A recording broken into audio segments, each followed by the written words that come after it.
sejak kebangkitan ulama bersama pengikut-pengikutnya istiqomah dan setia jaga akidah dan sunnah Rasulullah. Alhamdulillah segala puji baginya ulama bersama pengikut-pengikutnya istiqomah dan setia menjaga agama nusa dan bangsa. Mari kuatkan niat kita, kita bulatkan tekad kita, terus lanjutkan amal kita, mengembangkan hikmah kita. Assalamualaikum warahmatullahi wabarakatuh.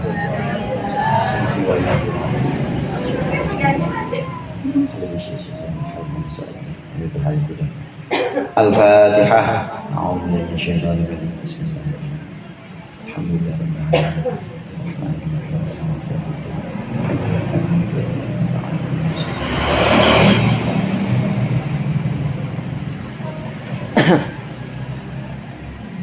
Bismillahirrahmanirrahim. Alhamdulillahil mu'allimil tullabi wa musahhilil khairi liman yata'allamu. Thumma as-salatu wassalamu 'alan nabi wa alihi wa sahbihi jayu'udhum. Ya Rabbana kaffir 'anna dhunubana wa walidina wa liman huwa muslimun. Ad'uka Allahumma ilman nafi'an min yawmina ilal hisabi yaqum. Amin amin amin wa ya fattahu. Amin amin amin wa ya alim. Bismillah walhamdulillah wassalatu wassalamu ala sayyidina Muhammadin rasulillah wa ala alihi wa ashabihi wa man tabi'ahu hudahu wa jama'atah wa la hawla wa la quwwata illa billah. Amma ba'du. Segenap ibu-ibu jamaah pengajian Majelis Ta'lim Nurul Anam yang dimuliakan oleh Allah, alhamdulillah pada sore hari ini kita berkumpul kembali untuk melaksanakan pengajian rutin kita. Mudah-mudahan apa yang sudah dibaca, apa yang akan kita baca menjadi sesuatu yang bermanfaat dunia akhirat. Amin ya rabbal alamin. Pembagian air dalam pembahasan yang lalu sudah kita bicarakan. Air dibagi menjadi 3 macam. Yang pertama disebut dengan air suci. Air suci dan mensucikan yang pertama. Air suci dan mensucikan ini dibagi 2. Ada yang penggunaannya itu boleh, ada yang penggunaannya makruh. Yang penggunaannya boleh seperti air yang memang dari sifatnya, sifat aslinya itu masih seperti itu, tidak berubah. Yang makruh penggunaannya itu yang sudah terlalu panas atau terlalu dingin. Ibu pernah wudhu pakai es batu, Bu? Makruh. Soalnya itu bahaya. Atau ibu pernah wudhu pakai airnya air mendidih, itu suci mensucikan tuh, Bu. Kalau ibu mau coba, tapi suci mensucikan dan melepuhkan, melepuh juga jadinya. Itu suci mensucikan melepuhkan, bahkan bukan makruh saja, itu haram karena bisa bahaya. Suci mensucikan. Kemudian yang kedua ada air yang disebut dengan air mustakmal. Air mustakmal ini air yang sudah digunakan dalam menghilangkan najis atau mengangkat hadas. Air mustakmal seperti air yang kurang dari 2 kula, ember kecil yang ada buat kita nyuci misalnya, atau bar buat kita nyuci. Ini terciprat basuhan wudhu kita yang pertama kali, maka jadi mustakmal. Oleh karenanya hati-hati waktu kita ambil dari gayung, pakai gayung kita ambil, nanti kita usap muka kita, jangan madep ke ember itu, adepnya belakangin atau nyampingin supaya nggak jatuh lagi situ. Kalau jatuh lagi situ jadi mustakmal. Mustakmal tidak mensucikan, tapi suci nggak? Suci, cuma tidak mensucikan. Nah kemudian ada air yang ini disebut dengan air mustakmal. Kemudian yang ketiga ini ada air namanya air mutanajis. air mutanajis ini, air yang terkena najis ini akan dibahas dalam perkataan pengarang berikut ini. Sama-sama kita baca. Bismillahirrahmanirrahim. Al-ma'ul mutanajjisu yatanajjasul ma'ul qalilu biwuqu'in najasati fihi wa illam yataghayyar wal ma'ul kathiru la yatanajjasu biwuqu'in najasati fihi illa idza taghayyara. Cukup sampai situ saja bacanya. Jenis yang ketiga, ada air namanya air yang mutanajis, air yang terkena najis, air mutanajis jadi najis. Kalau tadi air suci mensucikan boleh kita pakai buat berwudu dan sah, buat menghilangkan najis pun sah. Kemudian air mustamal suci dia, suci kalau kena baju kita nggak ikut najis, mustamal. Cuma nggak bisa buat nyuci dan juga nggak bisa menghilangkan hadas, namanya air mustamal. Kemudian yang berikut ini adalah air mutanajis. Apa itu air mutanajis? Sifat-sifatnya disebutkan di sini. Yatanajjasu al-ma'ul qalilu, bisa menjadi najis air yang sedikit. Air yang sedikit bisa menjadi najis biwuqu'in najasati fihi, sebab jatuhnya najis ke dalam air tadi. Wa illam yataghayyar, meskipun tidak berubah sifatnya. Air sedikit yang dimaksud di sini, ibu-ibu, air yang kurang dari 2 kullah. Pernah dengar istilah kullah, Bu? Kullah itu, 1 kullah, 2 kullah itu ukurannya kira-kira 270, walaupun ada yang mengatakan 216, tapi 270 liter ini yang lebih kuat pendapatnya. 2 kullah itu 270 liter. Cuma kalau kita hitung literan, ibu emang pernah bak di rumah dihitung pakai literan? Pernah nggak, Bu? Pernah kan ya? Susah. Bagaimana cara menghitung biar gampang? Biar menghitung gampang, kalau tempat airnya adalah tempat berbentuk persegi, maka panjang, lebar, dan tingginya itu 1/4 diro. 1/4 diro itu 1/4 hasta. Ini hasta namanya, Bu. Namanya hasta nih. Segini ya, dari ujung sini sampai namanya hasta. Ini satu hasta. 1/4. Satu hasta ini kira-kira 60 cm. 60 cm. Kalau 1/4 ya kira-kira 90 cm dah. Kalau ibu mau aman 1 meter, 100 meter, panjangnya 100 meter, lebarnya 100 meter, dalamnya 100 meter, itu udah pasti 270 liter isinya. Kalau bentuknya persegi seperti itu. Kalau bentuknya bukan persegi, bentuknya itu tabung atau bentuknya itu seperti drum misalnya, maka diameternya 1 hasta. Diameter 60 cm, minimal 60 cm. Segini diameter garis tengahnya itu. Kemudian kedalamannya 2 hasta. Jadi kira-kira kedalamannya 120 cm. Nah, itu udah dijamin 270 liter tuh. Itu kita lihat dari volumenya. Kalau bentuknya tabung atau drum, maka diameternya itu 60 cm, kemudian kedalamannya 120 cm. Nah, kebanyakan kita persegi apa bentuk drum, Bu, di rumah baknya. Apa kagak pakai bak kali? Ember aja ya. Ember aja udah ada keran sih sekarang, udah enak. Memang mempermudah juga keran itu, karena air yang keluar dari keran itu pasti tidak mustakmal, gampang udah. Nggak mungkin nyiprat lagi ke dalam keran, kan nggak mungkin. Maka itu udah insya Allah udah dijamin itu suci mensucikan, tidak mustakmal. Dan juga tidak mutanajis. Kenapa? Karena tertutup. Lain halnya kalau ibu lagi di WC umum, toilet umum, biasanya ada embernya kecil, Bu ya. Mana kecil, mana bau. Biasanya kalau di toilet umum kan begitu. Kemudian benar-benar posisinya juga adanya di bawah banget, di bawah ini, di bawah kloset misalnya. Ini ember yang seperti ini, maka kurang dari 2 kula tentunya. Air yang ada di tempat kurang dari 2 kula, sedikit, itu namanya air sedikit. Kalau air sedikit, maka dia bisa jadi mustakmal. Kalau kecipratan bekas air wudhu kita, atau kecipratan bekas cucian baju kita misalnya menghilangkan najis, itu jadi mustakmal. Air sedikit juga bisa jadi mutanajis, artinya jadi air najis. Itu kalau kemasukan najis, meskipun nggak berubah.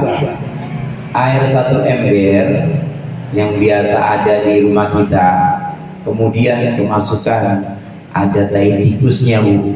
Padahal tai tikusnya itu yang kering, tikus rumah kan tainya kecil-kecil ya, kering. Kira-kira tuh air 1 ember bak gede tuh, 1 bak gede yang buat nyuci, kemasukan seupil doang tai tikus, kira-kira berubah nggak, Bu? Nggak berubah, meskipun nggak berubah najis, karena air sedikit, meskipun tidak berubah. Makanya harus hati-hati, ditutup ya, ditutup. Kalau nggak ditutup ya mending nggak usah ditampung, nanti kalau kita mau pakai baru kita buka keran. Karena air sedikit itu akan menjadi najis meskipun tidak berubah. Air 1 ember, kemudian jatuh di situ, ada jatuh bekas celana dalam anak kita kena ompol, mutanajis jadinya, najis itu satu ember itu, karena sedikit. Oleh karenanya pembahasan kemarin dan yang beberapa pertemuan yang lalu saya bahas juga dan saya pesan ke ibu-ibu, kalau nyuci itu jangan najis datengin air, tapi air datengin najis. Jadi bentuknya jangan begini, Bu, modelnya jangan begini. Ember dulu, ember dimasukin celana dalam anak kita, habis kena ompol, maka itu air satu ember itu jadi najis semua, karena air sedikit kena najis, jadi najis. Beda kalau ibu nyucinya di kolam renang. Ibu nyucinya di apa, Tirta apa, Po? Yang Labron, Setia Tirta. Itu nggak apa-apa. Ibu nyuci di laut nggak apa-apa, mau ibu cemplungin nggak apa-apa. Tapi kalau air sedikit nggak boleh. Air sedikit masuk najis di situ, jadi najis semua airnya. Celana dalam yang pertama, ompolan kita najis, udah jadi najis, kita masukin celana kita padahal masih bersih, ikut najis juga. Kenapa? Karena air yang pertama udah jadi najis. Maka air sedikit jangan begitu cara nyucinya. Bagaimana cara nyucinya? Air yang mendatangi najis, jangan najis yang mendatangi air. Jadi gimana? Biarin dulu itu di ember kosong, masukin dulu celana atau pakaiannya ada najisnya, guyurin atau bukain keran. Dengan cara itu maka airnya tidak najis. Itu namanya air mustakmal. Bedanya begitu, Bu. Kalau air mutanajis itu kemasukan najis, tapi kalau air mustakmal lain. Air mustakmal itu air yang dipakai untuk membersihkan najis. Ini ember misalnya, Bu. Ya ini 1 ember. Saya taruhin baju dulu. Baju ada najisnya, kas ompol segala macam. Saya guyurin air, saya bukain keran. Maka air yang ada di ember ini bukan air najis, tapi air mustakmal, air yang sudah dipakai untuk menghilangkan najis. Air yang ada di sini mustakmal ini, kalau kecipratan baju kita nggak apa-apa.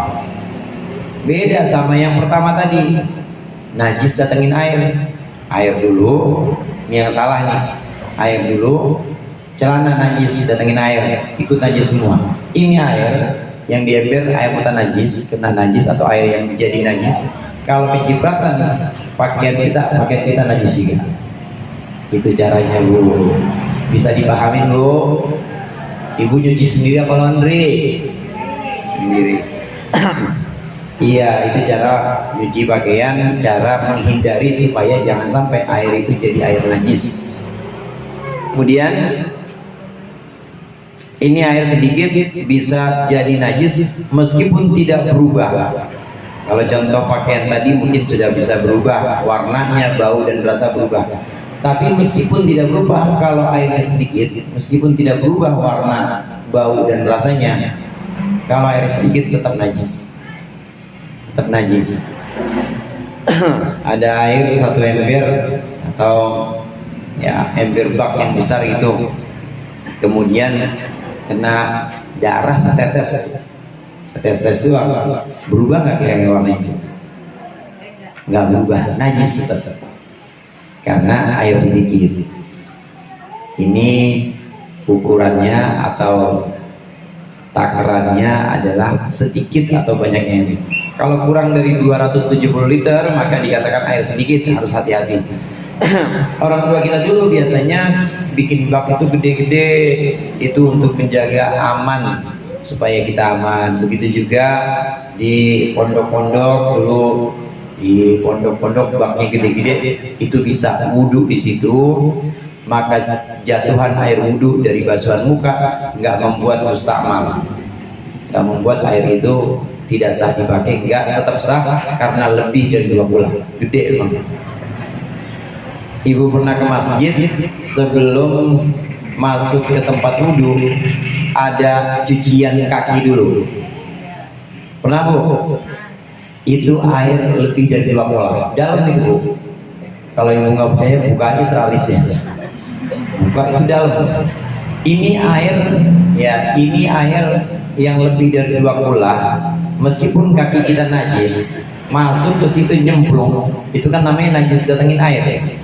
Meskipun kaki kita najis datengin air, tapi karena airnya itu lebih dari 2 bola, maka tidak najis air. Emang fungsinya masjid itu bikin bak atau bikin semacam cucian kaki sebelum masuk, itu untuk ngilangin najis, supaya sampai di tempat wudhu orang nggak bawa najis dengan cara itu. Kemudian air yang sedikit itu tadi, sekarang air yang banyak. Wal ma'ul katsiru la yatanajjasu bi wuqu'in najasati fihi. Air yang banyak la yatanajjasu, tidak jadi najis, tidak menjadi najis bi wuqu'in najasati fihi, sebab jatuhnya najis dalam air tadi, dalam air banyak tadi. Illa idza taghayyara ta'muhu, kecuali ketika berubah rasanya, au launuhu, atau warnanya, au rihuhu, atau baunya, bisa babiha, sebab najis tadi. Kalau air banyak aman pokoknya. Air banyak itu kejatuhan najis, nggak jadi najis, dan juga nggak bisa mustakmal, nggak bisa punya status sudah terpakai nggak, tetap aman. Kecuali kalau sudah berubah baunya, rasanya, dan warnanya sudah berubah, maka sudah jadi najis. Kolam Setia Tirta itu banyak, lebih dari 2 bulan. Bocah nyemplung 1 bawa ompol, nggak berubah, nggak apa-apa. Nyemplung 2 nggak apa-apa. 1 RT nyemplung semua di situ Bu. Tahu-tahu berubah. Lah ini air kolam kok jadi kuning ya? Pas dicium bau-baunya, bau pesing, maka udah jadi najis. Air banyak bisa jadi najis kalau berubah, memasukkan najis dan berubah baunya, berubah rasa dan berubah aromanya, berubah warnanya, maka dia jadi najis. Yang aman lagi, kalau renang aman. Kemudian laut misalnya, ibu mandi di laut, ngangkat hadat atau ngangkat najis bisa, karena air laut sudah dijamin itu air laut pasti lebih dari 2 kolah itu, karena air banyak. Pokoknya selama tidak berubah. Aku mau praktek kok. Iya, kita praktek Ancol besok kok, kalau mau ke laut nih. Jadi Pomila ngebayangin gimana nyuci di laut, gimana dia mandi di laut. Itu air yang banyak tidak berubah, ya, asal catatannya tidak berubah. Tapi kalau sudah berubah meskipun banyak, tetap jadi mutanajis.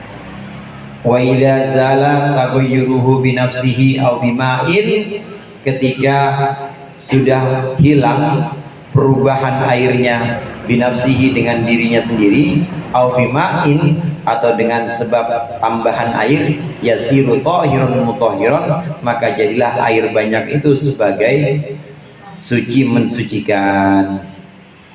Air banyak kalau warna, bau dan aromanya berubah najis, sebab kemasukan najis. Saya ulang dulu, ada air banyak kemasukan benda gak najis, maka gak najis. Air banyak satu kolam, kemudian kejatuhan teh celup satu truk teh celupnya satu truk, itu jadi berubah nggak tuh kolam? Berubah. Tapi najis apa enggak? Cuma nggak bisa dipakai bersuci. Suci tidak mensucikan. Air satu kolam kemudian kemasukan najis, najisnya banyak dan berubah, baunya berubah, rasanya berubah, warnanya berubah. Najis apa enggak, Bu? Najis. Ini kalau ditambahin air lagi, ditambahin air lagi, ternyata berubah lagi, bentuknya kembali lagi bentuk asal, jadi suci. Boleh dipakai untuk bersuci. Air yang banyak kemudian dengan sebab ditambahkan air, itu perubahannya hilang, yang tadinya warna teh atau yang tadinya bau kemudian hilang bau bersihnya, maka jadi suci lagi sebab menambahkan air, tambahin terus. Atau hilang dengan sendirinya. Hilang dengan sendirinya itu maksudnya dengan seiring dengan waktu, seiring dengan zaman lagi dibongkar tadi.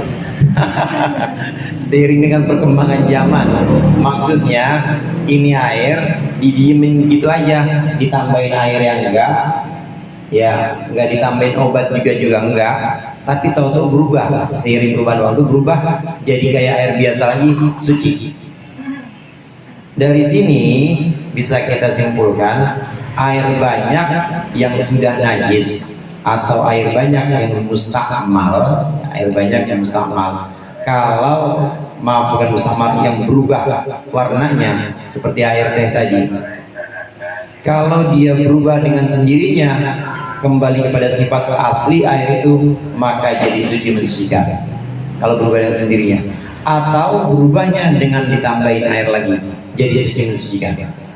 Tapi kalau perubahannya bukan ditambahin air dan bukan dengan sebab lain, contohnya misalnya dengan ditambahkan obat tertentu, tetap dia tidak berubah menjadi air najis, tidak berubah status air itu sebagai air najis, tetap najis.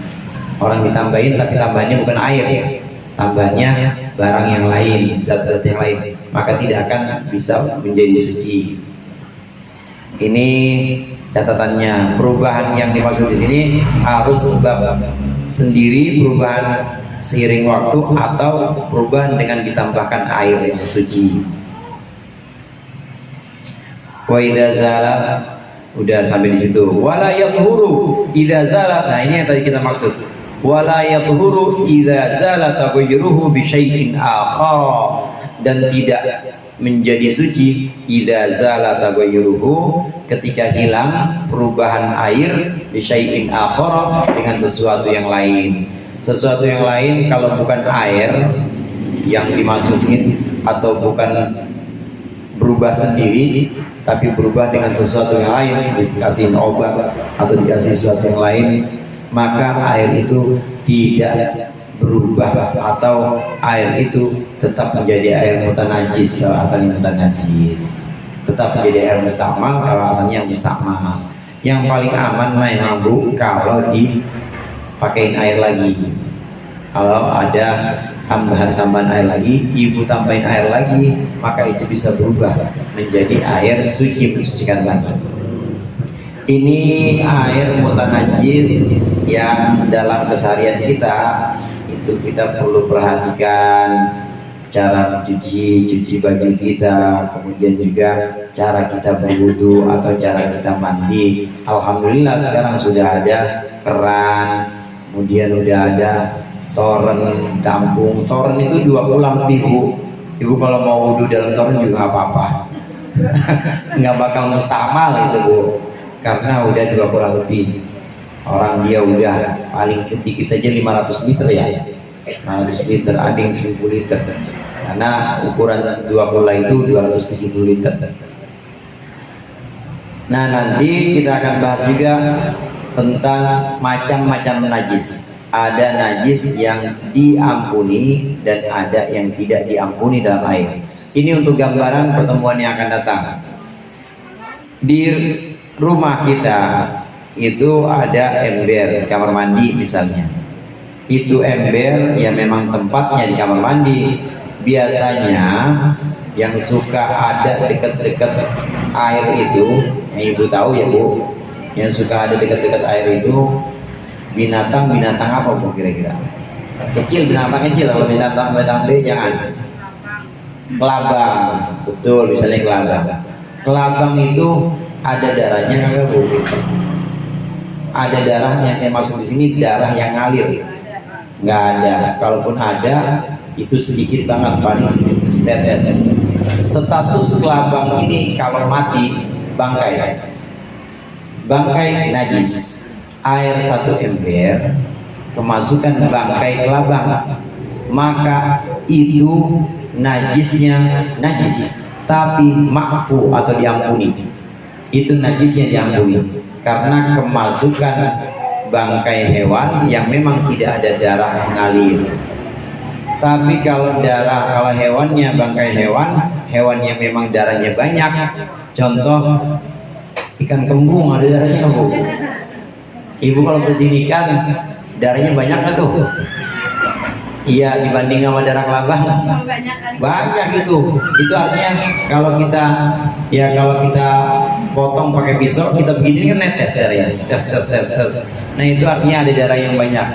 Kemasukan bangkainya bangkai ikan kembung misalnya, itu najis. Kalau ikan enggak, jangan ikan. Ikan itu termasuk ikan belalang, itu termasuk yang dikecualikan. Bangkainya bukan bangkai ikan, jangan ikan kembung. Ayam kecil, kampung, ada darahnya untuk kecil padahal masih ada darahnya, mati. Kemudian masuk ke ember itu, maka statusnya najis. Cuma najisnya najis yang tidak diampuni. Kenapa? Karena ini bangkai binatang yang darahnya banyak. Kalau bangkai binatang yang darahnya sedikit, seperti kelabang, kamar mandi ada cicak nggak bu? Ada bangkai cicak masuk ke dalam air yang sedikit, 1 ember doang, itu najis memang statusnya, cuma diampuni, ma'fu. Sama juga hewan-hewan kecil lain seperti semut, statusnya najis, bangkai. Tapi kalau masuk ke dalam air, ma'fu. Masuk ke dalam air itu bisa masukin diampuni. Ada najis-najis yang diampuni di air, tapi tidak diampuni di pakaian.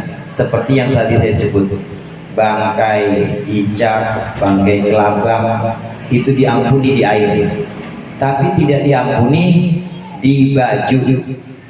Artinya ibu sholat di mukena ibu atau di pakaian ibu ngantongin cicak mati, nggak sah sholatnya. Meskipun itu kalau di air diampuni, cuma di pakaian nggak diampuni. Jadi kalau tiba-tiba kejatuhan cicak mati, langsung digibas saja, langsung digibasin, itu nggak apa-apa. Tapi kalau dibawa-bawa sholat, nggak sah sholatnya. Kan itu diampuni Ustaz. Itu bangkai cicak diampuni di air, tapi tidak diampuni di pakaian. Kenapa begitu? Karena aneh aja. Kenapa itu cicak yang biasa main di kamar mandi kok main di kantong ibu? Itu anehnya. Anehnya begitu. Ulama-ulama fikih bilang itu doang. Karena itu tempat aslinya. Kalau cicak sama kelabang kan memang tempat aslinya di kamar mandi. Kalau seandainya masuk ya wajar aja. Ini kok masuk sampai kantong-kantong, gitu maksudnya. Maka tidak diampuni pakaian. Ada kebalikannya. Ada najis yang diampuni di pakaian, tapi tidak diampuni di air. Seperti darah yang kadarnya sedikit. Sedikit itu ada yang mengatakan 1 kuku sedikit. Ada ulama yang mengatakan nggak cuma 1 kuku. Setelah tangan aja ini masih sedikit. Karena masih rembes gitu aja. kecuali kalau udah lebih dan ngucur, nah itu udah banyak. Nah kalau banyak udah jelas nggak diampuni. Ada darah dari bekas luka kita, itu rembes saja, rembes kamu kena ibu, rembes sampai kira-kira ya seginilah, itu darah najis, dimukena najis, cuma maafu, diampuni, itu diampuni di pakaian. Tapi kalau ibu ke kamar mandi, itu darah netes ember, tidak diampuni di ember. Alasannya tadi, itu ngapa darah sampai ke ember, padahal darah kan harusnya adanya di badan ibu atau di pakaian ibu. Itu najis, ada yang diampuni di ember, ada yang diampuni di air, tapi tidak diampuni di pakaian seperti bangkai cicak tadi. Sebaliknya begitu juga bandingannya, ada yang diampuni di pakaian tapi tidak diampuni di air, seperti darah kita yang sedikit ini di pakaian apa ya, kita bekas luka atau ada bisul sholat, bawa bisul baru ini baru pecah, udah diobat, udah dikeluarin semua matanya tapi masih ada rembes saja, najis, cuma maafu, najis yang diampuni, nggak apa-apa, sholat mau sholat aja, cuma jangan sampai netes ke ember itu nggak diampuni. Ini untuk gambaran pembahasan kita minggu yang akan datang, mudah-mudahan bermanfaat. Lebih kurangnya saya mohon maaf. Wallahul muwaffiq ila aqwamit thoriq. Assalamualaikum warahmatullahi wabarakatuh.